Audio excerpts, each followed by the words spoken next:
Welcome to our channel. Today we how to configure Photoshop to create print mockups for branding reviews, detailed guide step by step clearly. Open Adobe Photoshop on your computer. Create a new document by navigating to the File menu and selecting New. Set the document size to match your desired print mockup dimensions. Choose a resolution of 300 dpi for high-quality prints.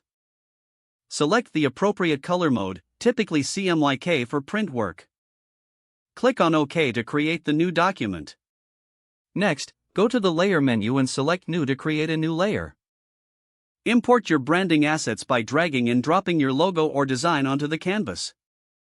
Adjust the size of the imported asset using the Transform tool by pressing Ctrl+T or Command+T on Mac. Ensure the logo is centered on the document by using the alignment tools in the options bar. If needed, create additional layers for other design elements or text. To create a mockup effect, consider adding shadows or textures to enhance realism. Use the Layer Styles options by right-clicking on the layer and selecting Blending options. Select Drop Shadow and adjust the settings to create a subtle shadow behind your design. Optionally, you can apply a gradient overlay or bevel and emboss for more depth.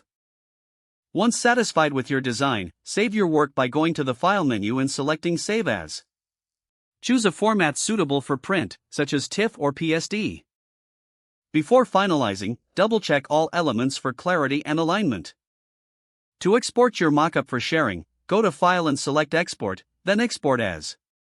Adjust the export settings to ensure the file remains high quality.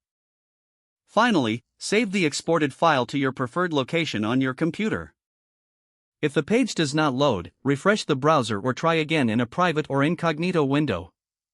Make sure you are using the correct email address, then retype it carefully to avoid small typos. If your password is not accepted, use the Reset option and create a new strong password you can remember.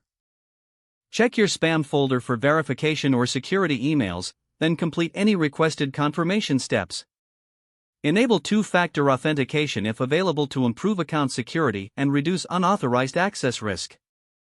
After signing in, review your profile details so your contact information and settings are accurate and current. If you see an error message, note it down and try again after restarting your device and internet connection. Don't forget to like this video and subscribe to our channel for more step-by-step tech guides.